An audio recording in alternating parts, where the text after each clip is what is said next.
Hi there, I'm Mark O'Keen, and I would like to just give a quick heads up that this is a Twilight Saga book. So, as you may have guessed, I'm going to be talking about some pretty heavy stuff, like rape, abuse, torture of animals, and other assorted nastiness.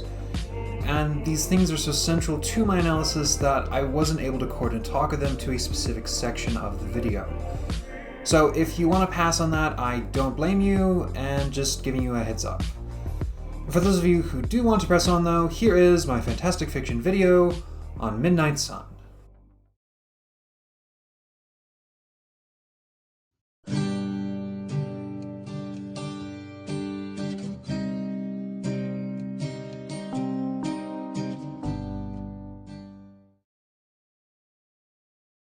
You may or you may not know this, but I am a massive fan of Dominic Noble.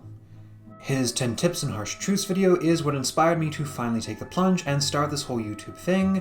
His delivery and sense of humor is one I try to emulate, and I will fully admit, I completely cribbed the question-based format of my fantastic fiction videos from his Twilight Breaking Dawn series.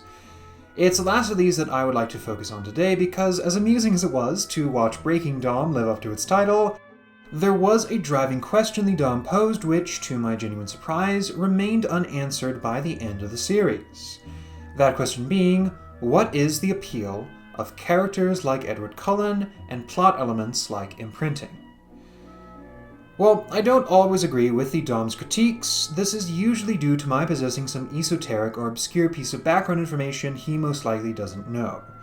I'm certainly no polymath myself, and have almost definitely demonstrated my own ignorance countless times in previous videos. But something about this particular instance of confusion struck me because, rather than thinking, well, you see, I know the answer because I took a course on the subject or I found this obscure newspaper article, my response this time around was simply, isn't it obvious? I should make very clear at this point that I do not think that the Dom is stupid or closed-minded or anything like that. Indeed, the Breaking Dom series was started largely as a means for the Dom to tackle his own ignorance.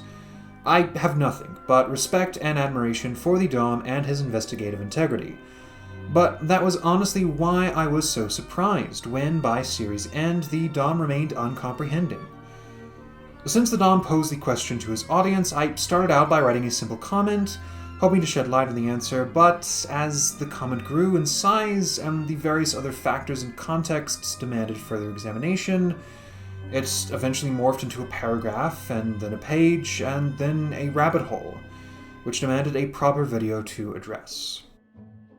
So, this is the part of the video where I answer the Dom's question: what is the appeal of factors like Edward Cullen and imprinting? Imprinting is, quite literally, a magical form of grooming, and Edward Cullen is a stalking, possessive, codependent creep. So how on earth could Stephenie Meyer have possibly thought that these things were romantic when any Dom could see that they are deeply toxic and absurd? Well, I can't comment on the inner workings of Stephenie Meyer's mind for the simple reason that I don't know her or her full story. But I do know that she is a woman, which means that at some point in her life, she has either been the victim of rape, sexual assault, or harassment, known or consoled a victim of rape, sexual assault, or harassment, been pressured to forgive a culprit of rape, sexual assault, or harassment, or some combination of the previous three. Alongside this, let's consider the audience that turned Twilight into a cultural phenomenon: teenage girls. These are girls who are just old enough to get a talk from their parents, teachers, or other guardians about how to stay safe. You know, don't walk alone, especially at night, stay near sources of light to increase visibility, stay alert and undistracted at all times, etc., etc. And why do these girls need to learn this at this age? Because we've just sort of accepted that rape and sexual assault are expected dangers, as ordinary as earthquakes or tornadoes. You can't stop them, only lower the risk of them. But then this begs the question of why? Just as humans have come up with explanations for earthquakes and tornadoes like the Namazu or cyclone person, children want an answer when confronted with this seemingly insurmountable threat. And the answer many adults settle on is, well, boys just can't help themselves. Like I said, I can't comment on the inner workings of Stephenie Meyer's mind, but I can venture a guess that she shares this axiomatic assumption on rape and sexual assault. Partly because of the sheer currency of the idea, but more than that, because of Edward Cullen and imprinting, and how they are treated in the Twilight series. The idea of something monstrous in men, vampiric thirst, lupine rage, is a recurring element in Twilight. And if you, like many people, operate under the axiom that men rape because they lose control, that there is something monstrous inside every man that could be let loose at any moment through no fault of the man's own, then Edward Cullen really is the dream man. Because even in spite of having a truly powerful and unquenchable thirst for Bella's blood, he will never give in to this desire. He will never allow the monster inside of him to gain control, even for an instant, because he loves Bella that much. What better way could a man express his love for a woman than to not let his monster hurt her?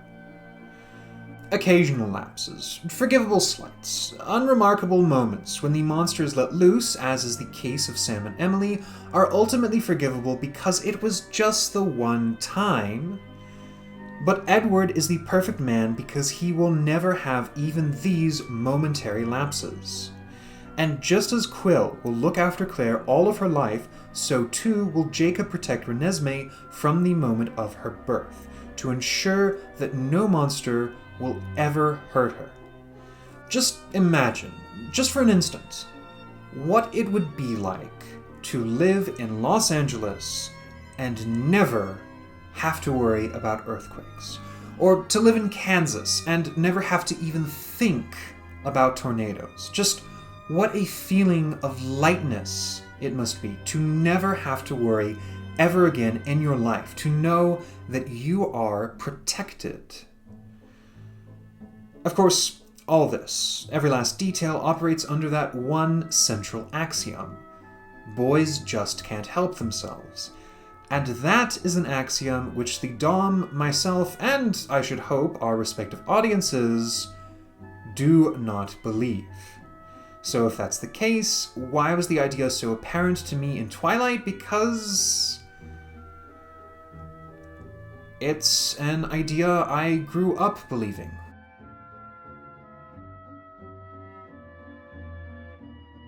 I grew up thinking that sex was something that men did to women. Maybe with their consent, but never their enthusiasm or even enjoyment. If you want a basic idea of my childhood perception of the world, you can head on down to Over It, or other second-wave radical feminist spaces, but basically, I thought that male sexuality in any form was inherently possessive, violent, and degrading towards women. You might think that this was a ridiculous thing to believe, but while Piers Anthony may not be eloquent enough to keep the quiet parts silent, I can assure you that many young boys and many adult men do indeed talk just like Bink. So it wasn't too hard for me as a child to see how my peers talked about girls, and then to believe that there was a monster inside me that needed to be killed. I thought that this is what I had to do to be a good man, a good feminist, a good person. Not helping matters is that I was something of an early bloomer concerning puberty. I had no real idea what sex entailed as a kid, but I knew that girls made me feel something really, really nice. Like, my heart would start to beat faster, and I would get really nervous, but like in a good way, and I just had this intense longing to look at beautiful women whenever I met them. But I was absolutely terrified by these feelings because of what I thought that they meant. Looking would lead to leering, and so I had to stop looking. Especially since my desire to look was so strong, I took this as evidence of the monster inside me trying to break out. I trained myself through self-harm in an attempt to cull these feelings before they led me to committing violence, and yeah, saying that out loud makes me realize the irony of the situation, but back then all I could think about was How no matter much I would hurt myself, I couldn't stop how I felt about girls. I thought that this was a moral failure on my part, evidence that I was evil and wicked and monstrous, and I managed at least to outwardly express disgust towards sex in a convincing manner, but I felt like a hypocrite for lying. I was still evil, I just pretended otherwise. And it wasn't until I got to college that I suddenly realized, wait, I don't actually want to rape women. I had been convinced that I had to cull these feelings to be a good person, but in the end, this behavior and mindset didn't really make me a good man, it just made me a nice guy. And the realization of these two facts enabled me to relearn a lot of things. It takes a lot of time and a lot of effort to retrain your brain to get rid of toxic beliefs, but it can be done.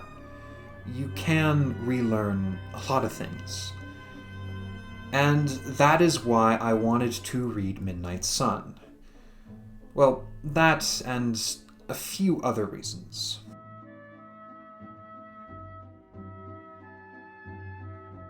Okay, so another thing that I struggled with as a kid was the fact that I liked traditionally girly things.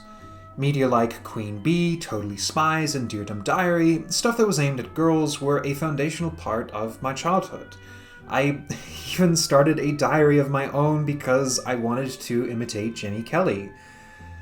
I never got to read my sister's collection of Nancy Drew because she was fiercely protective of it, but if you're watching this, sis, I'm sorry, but when you would go to dance class, I would sneak into your room and read your witch comics. I'm sorry. Maybe I did come up with fanfiction, where I fought alongside the other guardians of the Veil, and I am still convinced that I would have made a better boyfriend for Will than that Matt guy. Like, seriously, fuck Matt. But I never told anyone at school because I was already bullied enough, and knowing that I consumed girl media would have only made things worse. But I bring all this up to illustrate how I approached things when the first Twilight book came out. Twilight was a pretty hefty tome for a 10-year-old me, so before trying to read it myself, I asked friends and family who had read it what their thoughts on it were, and the answers were always, it's okay. The picture of Twilight that I got was of a book with a lot of good ideas, a lot of dumb ideas, and a lot of unsettling ideas, all of which converged into a final product that was just sort of okay. As such, I put off reading the book, and then when later installments came out with even more unsettling ideas, I felt that I had made the right decision. Twilight never really left me. I still had friends and family who read it, and even as they grew increasingly baffled or disturbed by the series, I made a good listener for them to vent their frustrations with. So, by the time the series ended, I could tell you the basic plot and themes of each book, but none of the finer details or minor character names. I still think that Twilight is very much deserving of criticism. I mean, cripes, I've nodded and listened while friends have screamed about it, but I am willing to concede that it was unfairly targeted by sexist internet trolls back in the day. Both things can be true at the same time, and perhaps not knowing the finer details of Twilight would enable me to approach things with fresh eyes when I set about my endeavor. See, all of these factors, my reaction to the Dom, my self-reflection, my personal background in relation to girl-oriented media, it did leave me with a very intriguing question. An element of Twilight which is commonly brought up is the fact that Bella Swan is a wish fulfillment fantasy for teenage girls. So I wondered, would Edward Cullen have been a wish fulfillment fantasy for a teenage me? Would I see my teenage self reflected in him and my teenage belief system reflected in the narrative? I had to know. I had to read Midnight Sun. What is Midnight Sun? Midnight Sun is the story of Edward Cullen, a 108-year-old vampire going to high school in the small Washington town of Forks. Life pretty much sucks in high school for Edward, especially since he has the unusual ability to read minds. But then one day, a new girl by the name of Bella Swan transfers to Edward's school, and not only can he not read her mind, but the scent of her blood is intoxicating to Edward. Greater than any narcotic he could ever have imagined. Edward is drawn to Bella and her mysterious qualities, but terrified of what could happen should he lose control for even an instant. Will he give in to his monster? He hopes with all his heart that he doesn't. How does the world of Midnight Sun work? Okay, now, before you all ask, yes, this book does answer the question of what the fuck these immortal vampires are doing in high school of all places. And the answer is... if they weren't there, we wouldn't have a story. Now you may be wondering, well, okay, fine, that's the out-of-universe answer, but what is the in-universe answer? And that answer is... I don't know. The story quite literally begins with Edward bitterly complaining about how much he and the other Cullen vampires hated there, comparing each day in high school to torture or purgatory. It's like Stephenie Meyer heard all of those LOL vampires in high school jokes over the years and decided that the best way to address these comments was to go, yeah, it is kind of stupid, but then not actually try to make the situation less stupid. Instead of actually coming up with an explanation or justification, Meyer chooses to simply draw attention to the absurdity of vampires in high school, as though acknowledgement was a solution in and of itself. This doesn't actually address the issue though, it simply makes the issue more obvious. Keep this in mind, as this will be a recurring problem. Okay, now for the second question you're all wondering, the sparkling is not as silly as you might think. The basic idea is simply that vampires are so porcelain pale that their skin is more reflective than that of normal humans. Vampires in Midnight Sun are so ethereal and so beautiful that this actually creates this weird uncanny valley situation, where you can't quite put your finger on what's up with them, but you know there's just something off about their appearance. As an idea, it's a pretty clever one. The main issue with it is simply that Meyer can't quite decide what effect this vampiric beauty has on humans. This is the main problem with the world of Midnight Sun. Its inconsistency. Do vampires' appearances freak people out or draw them in? Is Edward mentally still a 17-year-old human or a 108-year-old immortal being? How powerful is the scent of Bella's blood to Edward? The answer will vary depending on where in the story you are, with the book never really settling on a definite explanation. That being said, one area in which Meyer is consistent, and which I think she excels at, is in her portrayal of sexuality. More specifically, teenage sexuality. Now, I know you're all probably either getting Piers Anthony flashbacks or wondering what an earthly Mormon mother would even know about sex, but just hear me out. In my Spell for Chameleon video, I talked about how a common trend with Xanth fans is that they loved the books as kids, but became creeped out when they grew up. And the main reason for this is that while as kids these fans felt seen by Anthony's frank portrayal of teens being sexual, as adults they realized how creepy it was for a grown man to write such erotic portrayals of teenage girls, especially since many of these girls entered sexual relationships with adult men. Midnight Sun does draw dangerously close to this issue, because again, sometimes Edward is a 108-year-old creature who takes a parental patronizing role to Bella. But sometimes, Edward is still a shy and awkward 17-year-old boy, and in these moments, Midnight Sun shines. Let's be honest, the relationship between Edward and Bella is all kinds of messed up and toxic. But when Meyer writes scenes with them being shy and awkward as they do things like touching each other's cheeks or tracing a finger along the other's hand, it's not only sweet and endearing, but it's also charged with the same nervous excitement that many teenagers face when they first do those exact things. It is very rare for an adult writer to capture teenage anxieties and curiosity towards sex without coming across as creepy or pedophilic, but Stephenie Meyer manages to do just that in Midnight Sun, and I think that more than anything else, is the secret to Twilight's success. I'll admit, I have never been a teenage girl, but I do know that slut-shaming is alive and well in this day and age. Even in this enlightened modern society of ours, girls are still mandated to guard their virtue and not be corrupted by rapacious boys. Again, you'll notice how this idea posits girls as inherently passive, but the point is, a lot of girls do want to have sex with boys. Not all of them. I'm well aware of lesbians, asexuals, and other women out there, but the fact is, girls go through all the same hormonal shit that boys do, but our larger conception of sexuality is still centered around men dominating and women submitting. For a woman to be active, dominant, or even assertive with regards to sex threatens the validity of that conception and usually results in public shaming. However, there is a loophole in this system that allows women a venue for their desires: romance. What makes me so sure of this? Well, from my perspective, I grew up thinking that the feelings I had towards girls were evil, and that if I outwardly expressed any interest in sex or anything physical, I would be found out as a monster and shunned. But I still felt these feelings, and secretly sought out media that induced these feelings.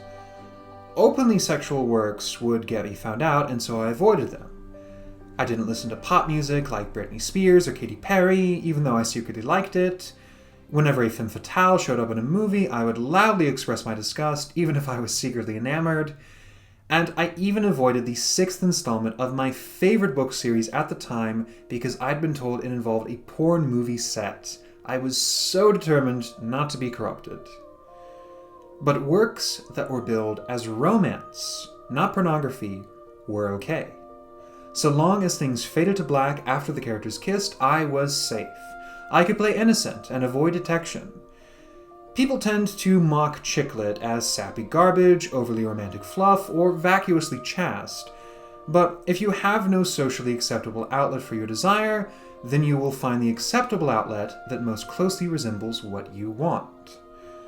Think of it like Victorian-era censorship. Some might mock works like The Picture of Dorian Gray or The Great God Pan for being cowardly or outright kid-friendly by modern standards.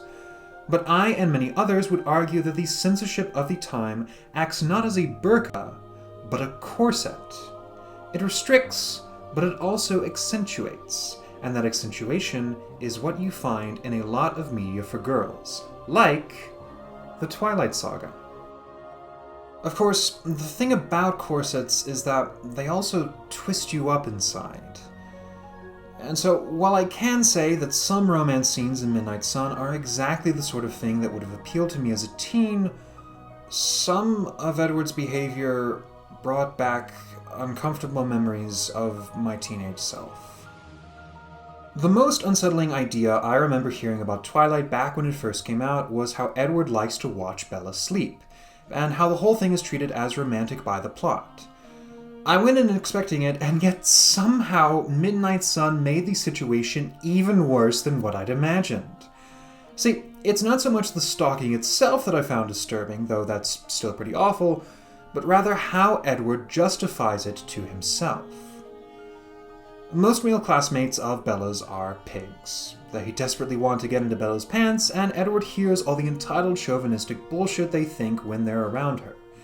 And Edward himself scoffs at such children, because unlike them, he's a man who wants to protect Bella. I told you Meyer was inconsistent about his age.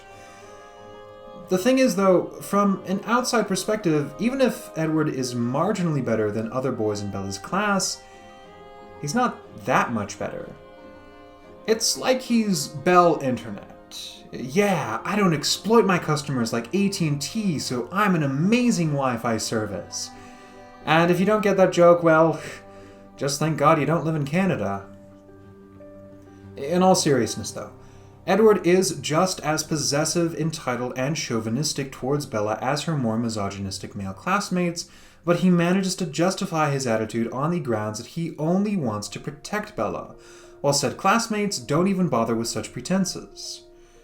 When he does something that he can't justify even with this pretense, like watching Bella sleep at night, Edward actually acknowledges that what he is doing is wrong, but then he doesn't do anything about it. He's admitted that he's wrong, so that makes it okay, right? Midnight Sun seems to think that the difference between a good person and a bad person is that a good person knows that what they are doing is wrong, as opposed to knowing and then stopping what they are doing. More than that though, even if what Edward does is wrong, so long as it's better than what other boys are doing, that makes it okay, which... Mind you, I am not entirely innocent in this department myself. I've never stalked anyone, but I did creep on this girl's Facebook page back in high school, and I send her love poetry via Messenger and just... And the mental gymnastics that Edward uses to justify his own behavior is eerily reminiscent of my own teenage self-justification. When we criticize the nice guy archetype, we usually call out his sense of entitlement. The fact that he thinks being nice warrants him receiving sex as a reward. But I think the issue with the nice guy is even more sinister than that. It all ties back to that central axiom of men being inherently monstrous, and one step away from raping women. If that is your baseline assumption of men, the standard you judge yourself by, then you can justify just about any toxic or abusive behavior on the grounds that you're not on the wrong side of the bell curve. The thing is, the girl I was creeping on said that I was being creepy, and she told me to stop. And once I realized that what I was doing was wrong, and I stopped doing it, we actually became friends. I'm still not at all proud of my actions back then, but the fact is that even if I was the bad guy in this situation, I did manage to learn and change from it. Like the Dom says in his video on Twilight, if Edward managed to see that his behavior was wrong and he managed to grow and change, then I think Midnight Sun might have been pretty good. Maybe even the story I would have needed to read as a teenager. But this never happens because Meyer never challenges the central axiom of masculine monstrosity. Also, while there are some instances where Edward is just as bad as teenage me, in several other cases, he's worse. Edward often entertains homicidal fantasies directed at his classmates, and even expresses violent hatred towards Bella after their first meeting for making him almost lose control. Unlike Edward, even at my most toxic teenage self, I never took my anger or hatred out on other people. I mean, if I was the monster, it was my fault that I was the way I was. So why should I blame other people for my own monstrosity? Not only that, but while Edward may care about Bella, he only cares about her and his family. Anyone else is either worthless or irrelevant. When Edward brings Bella to a cafe where her friends Angela and Jessica are, he irritably hopes that Angela and Jessica go back to their hotel so that he can spend some time alone with Bella. Despite the fact that Edward just rescued Bella from some would-be rapists who are still out there and could easily make Bella's friends their next targets. Like, come on dude, at least offer to escort them. When the hunter vampire James makes Bella his next target, Edward never even considers how this might affect Bella's father Charlie, or that Bella would worry about it either. He needs Alice to point this out to him because it never even crossed his mind. And when Edward and his family rush over to save Bella in the finale, they casually put a woman in a car crash as part of a convoluted scheme to avoid detection by the police. Yeah, they make sure that the woman is alive, but the fact that they treated her like a disposable pawn in their game illustrates the sheer solipsism Edward and the other Cullens display.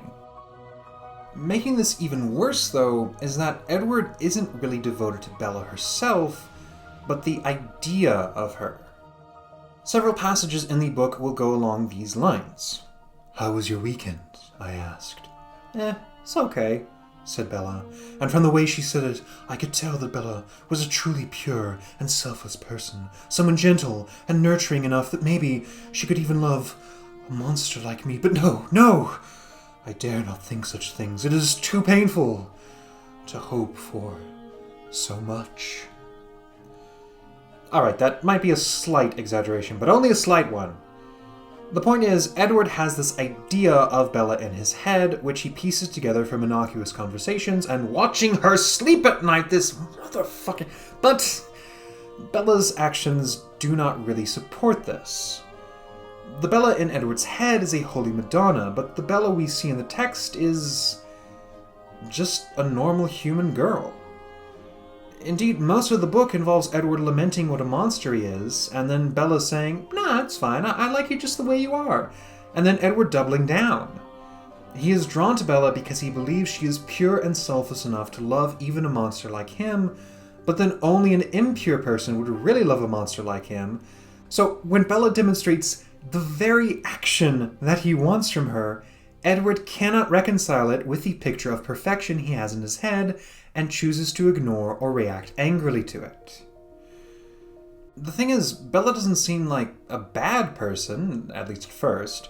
There are moments in the beginning where she seems pretty quirky and funny and someone that you'd want to hang out with. But she's still a far cry from the perfect paragon Edward insists that she is. Not only that, but as the story progresses, Bella does increasingly shady things, like make jokes about Edward's bloodlust despite that being a very sensitive subject for him, or make threats when Edward refuses to turn her into a vampire. I would have to read the rest of the Twilight Saga to confirm this, but from Midnight Sun at least, the impression I got of Bella is that she's just as messed up as Edward, just in a different way. And she only cares about him insofar as he's a means for her to become a vampire. The last and most intriguing aspect of how the world of Midnight Sun works is in its internalized misogyny. When you hear the term, you might be a bit confused, but basically it just means that Midnight Sun has this idea of good womanhood, and female characters who don't live up to this idea are presented in a negative light. The main guideline for good womanhood in this book is modesty. Bella is intensely beautiful and desired by many boys, but she is also modest, and so she is presented in a much better light than characters like Rosalie or Jessica, who are also quite attractive but deliberately seek out and desire attention for this. This is fascinating to me because typically the guideline for good womanhood is chastity. Like I said, slut-shaming is still a huge thing, and girls are often violently discouraged from expressing any interest or desire in sex or physical intimacy. However, in Midnight Sun, just about every woman is incredibly thirsty. Like, god damn! Most women either talk about boys, have erotic fantasies, or even possess healthy sex lives. And this is all presented in a positive light.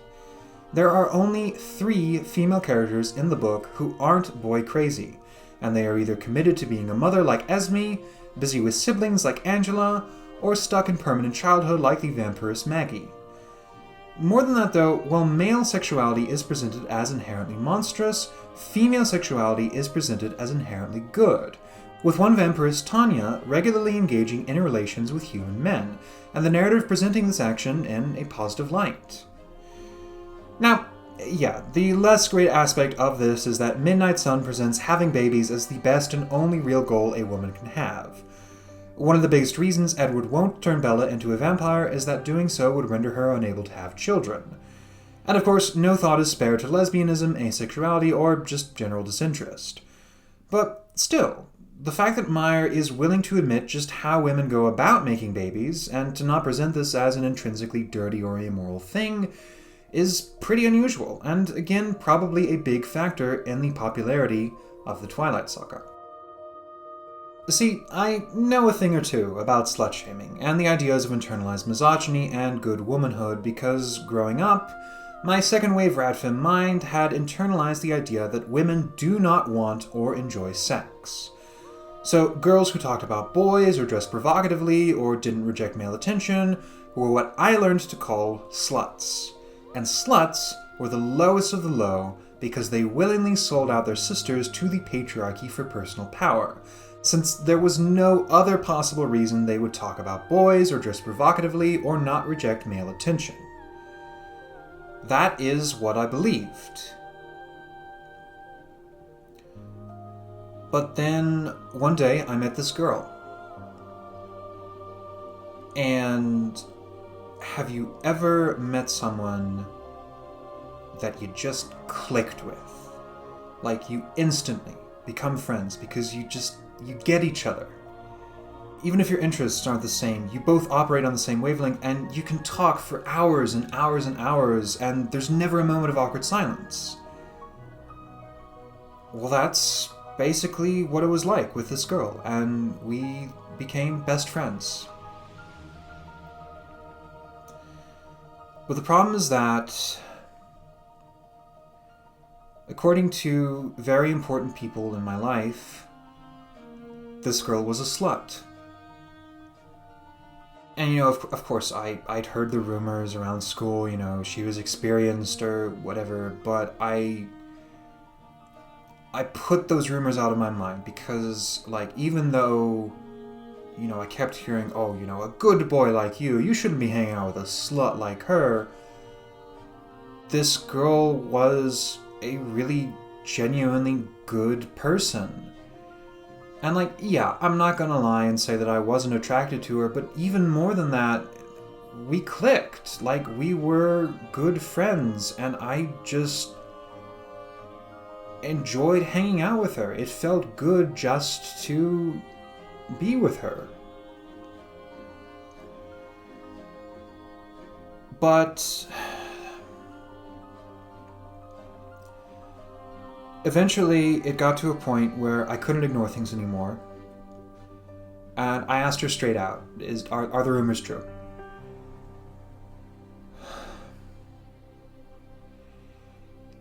And she said to me, of course they're true, but why should that matter? I mean, we're still friends. It's not like it's that big of a deal, right?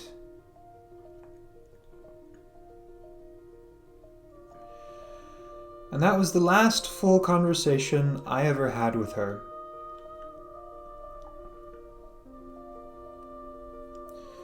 Because in the end, I couldn't reconcile what I had been taught about the world and what she actually was. So I ended up calling off our friendship and cutting off all contact with her.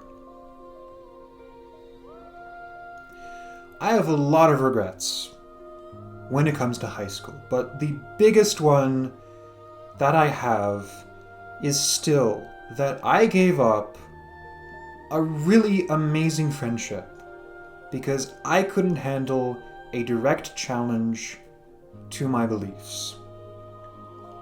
And yes, I was scared about losing other important relationships in my life, but I was still the one who cut this girl out. I was still the one who made that decision. And,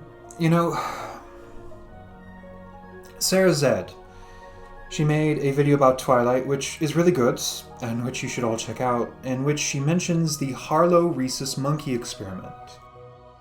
Now, for those of you who don't know about that, Harry Harlow was a scientist who studied developmental psychology through rhesus monkeys. And the first and most famous of his experiments involved a crude mother made out of wire who had food and a cloth mother who had nothing. And despite the wire mother having the food that the baby monkeys needed to survive, the infants would only spend as much time as was strictly necessary with the wire mother, spending the rest of their time with the cloth mother. Now, Sarah Zed brings this experiment up because it's a good way to illustrate how we can have such a strong emotional connection to escapist fluff, even if it isn't necessarily good for us. But she doesn't mention how Harlow used the results of this experiment for his next experiment. In that experiment, Harlow set about constructing monster mothers. These were cloth mothers who, after the infant monkeys had formed an attachment to them, would either emit a blast of air strong enough to tear skin, shake hard enough to rattle the baby monkeys' skulls, violently toss the infant away, or poke the clinging baby with brass spikes. The idea was to force the infant monkeys away from their mothers, but in every single case, the babies either leapt back to their mothers when it was safe or simply clung to them even more tightly, riding out the episodes of violence.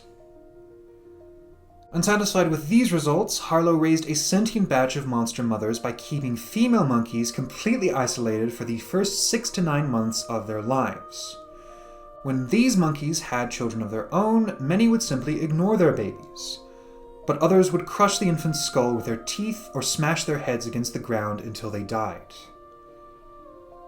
Throughout all of this, not one baby monkey left its mother.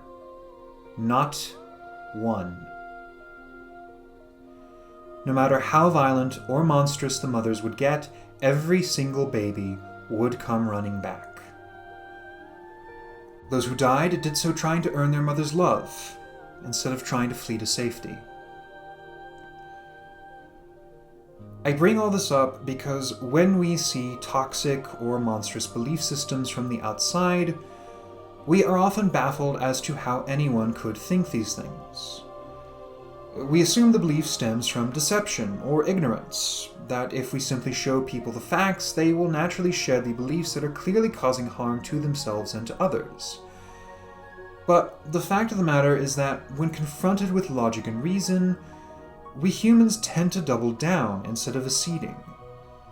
When presented with evidence, we simply reject it, even if we have been taught to hate ourselves. The pain of self-loathing is still more comforting than the acknowledgement of all the years we wasted with that hatred. All the chances we didn't take. All the bridges we burned. The sheer amount of life that was swallowed up.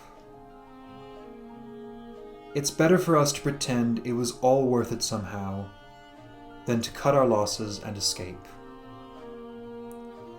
And it's important to keep all this in mind when answering the question, what does Midnight Sun have to say? The world of Midnight Sun is an intrinsically unfair one. Men are inherently violent and prone to rape, those with power are frequently inclined to exploit it, and even the best of people can do horrible things with enough self-justification. However, as unfair as this world is, it is also entirely immutable. In A Spell for Chameleon, the narrative was at least willing to concede that flaws in the system will resolve themselves in due time, but in Midnight Sun, there is no possibility of these flaws being resolved. Ever. No matter what happens, you will never be able to change anything because this is simply how things are. The most you can do in this system is acknowledge how unfair it is and be content in how aware you are for recognizing that. If you're very lucky, you might be able to find personal protection in the system, but Midnight Sun only acknowledges the possibility of some individual members of the system not being as cruel as others, and the possibility of you getting protection for yourself. The idea that the system itself could be challenged, or that one should challenge the system precisely so that other people do not have to suffer, is never even entertained. So long as you aren't personally suffering in this unfair system, you shouldn't care what happens to other people. Just be glad you're luckier than most. Midnight Sun has drawn praise for applying some of the criticism of earlier books to its narrative, but even if it acknowledges the more toxic or absurd aspects of the Twilight Saga, it doesn't really do anything beyond that acknowledgement. Now, admittedly, Stephenie Meyer can't really change anything major in the plot of Midnight Sun because it's a retelling of the original Twilight book, so in some sense, Meyer's hands are legitimately tied. However, if you do take Midnight Sun as its own book, which was rather the whole point of this experiment of mine, it comes across as though the story rests on a series of toxic or absurd axioms, and it thinks the solution to this is to acknowledge the toxicity and absurdity instead of simply changing the axioms.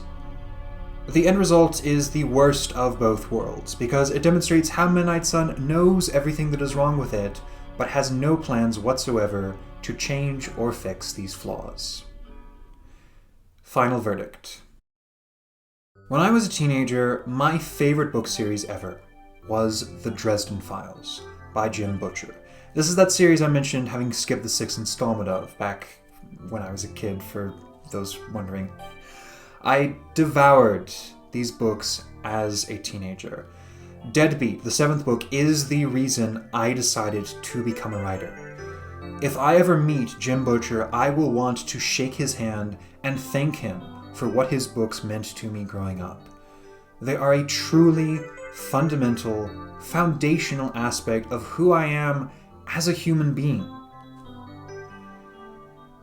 But upon rereading the Dresden Files as an adult, I find the books no longer hold the same magic that they once did for me. The traits that made Harry Dresden seem cool and anti-authoritarian to me as a kid only make him look like an asshole now. While Harry gets stronger and angstier over the course of the series, he never really changes or grows or learns anything. And while as a kid I thought Harry's leering was simply how male sexuality was, as an adult I know that his excuses of being old-fashioned or chivalrous are exactly that. Excuses. I say all this because, from what I gather from Sarah Zed and her deep dive into the Twilight fandom, it seems a lot of twihards have gone through a similar reevaluation of their childhood favorite. The phenomenon Sarah describes of the fandom acknowledging the series' flaws and exploring the more interesting side characters neglected by Stephenie Meyer makes me interested in checking out some of these fanfictions. At the very least, she's sold me on watching all the movies. So, there are 2 things that I hope happen with the Twilight franchise. First off, I hope that Stephenie Meyer is happy and living her best life.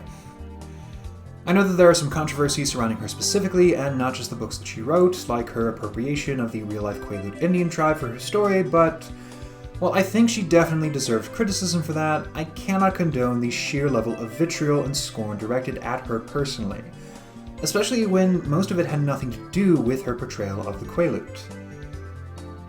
I suppose, given how I've spent most of the video illustrating how toxic the worldview of Midnight Sun is, that you all expect me to hope for Meyer to renounce her Mormonism. But I don't think that's something that I have the right to do. Even if her faith has hurt her in some way, which, again, I don't know because I do not know her. I do not believe that complete and total rejection is the only viable solution to a harmful belief system. That would be like saying because second-wave radical feminism was harmful to me as a kid, I should swear off feminism entirely. Even if the specific strain that I grew up with was toxic and harmful, the basic idea of equity between the sexes is one I still believe in. And honestly, it's because of this belief that I take the time to focus my analyses on the things that I do. So, if you're watching this, Stephenie Meyer, well, first off, I hope that you'll like, comment, and subscribe. You may find my worldview alien to your own, just as much as I find your worldview alien to my own. You may consider it your duty to criticize the beliefs I espouse here, just as I consider it my duty to criticize the beliefs espoused in your books. That's simply the world we live in. But I do genuinely hope that you are able to look back on your life and feel happy and content. This idea that boys just can't help themselves is bullshit. It does nothing but give men who rape an excuse for their actions, make men who want to be good hate themselves, and train women into thinking that the constant threat of violence and violation is simply how things are. I am going to challenge this idea whenever I see it because it is a genuinely harmful one, and I hope, one day, it goes the way of the Namazu and the Cyclone person. Those ideas have not fully left our world, no idea ever truly does. And you can still find catfish mascots on Japanese earthquake shelters and hear old Shawnee fellows telling ancient tales. But no seismologist or meteorologist takes these ideas seriously. And until we stop taking this idea that boys just can't help themselves seriously, I'm going to call bullshit whenever I see it. The second thing I hope happens with the Twilight Saga involves the fans.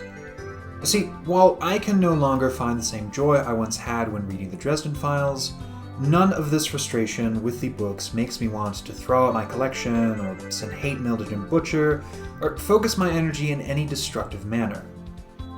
It simply makes me want to write my own work. To make a story that recreates the enjoyment I felt as a teen, while also addressing the complaints I now have as an adult.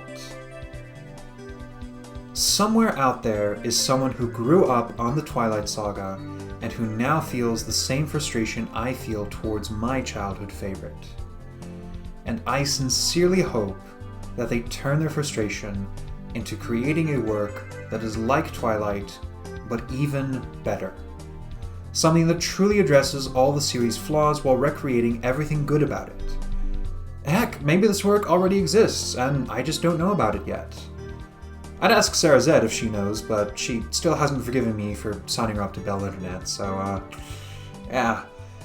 Anyways, to address the results of my experiment, would Edward Cullen have been a wish fulfillment fantasy for a teenage me?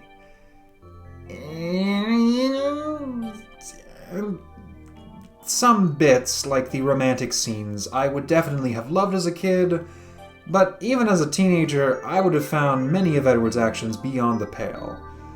And even if that weren't the case, Edward doesn't actually enjoy being a vampire. Any cool power fantasy elements his story could have are undermined by his constant bemoaning of how awful his existence is. So, while I think Midnight Sun might have appealed to me as a teen, I can safely say that Edward Cullen is no wish fulfillment fantasy of mine. As for my final thoughts on Midnight Sun, I didn't like it. That's probably not surprising given everything I've just talked about, but I think I could have enjoyed it in a so bad it's good unintentional comedy sort of way, or at least appreciated the things it did well, because none of these qualities I criticized were surprising. I knew about them before going in, and just like what I'd been told when Twilight first came out, I found Midnight Sun to be a book with a lot of good ideas, a lot of dumb ideas, and a lot of unsettling ideas. The thing I wasn't told about, though, and what I didn't prepare myself for, was just how boring Midnight Sun is. There is so much slog and repetition in this book, with almost no forward movement of any kind, and that is what bumps my ranking down to a 3 out of 10. If Meyer had simply shortened the length by half, hell, even by just a third, my ranking would probably be higher.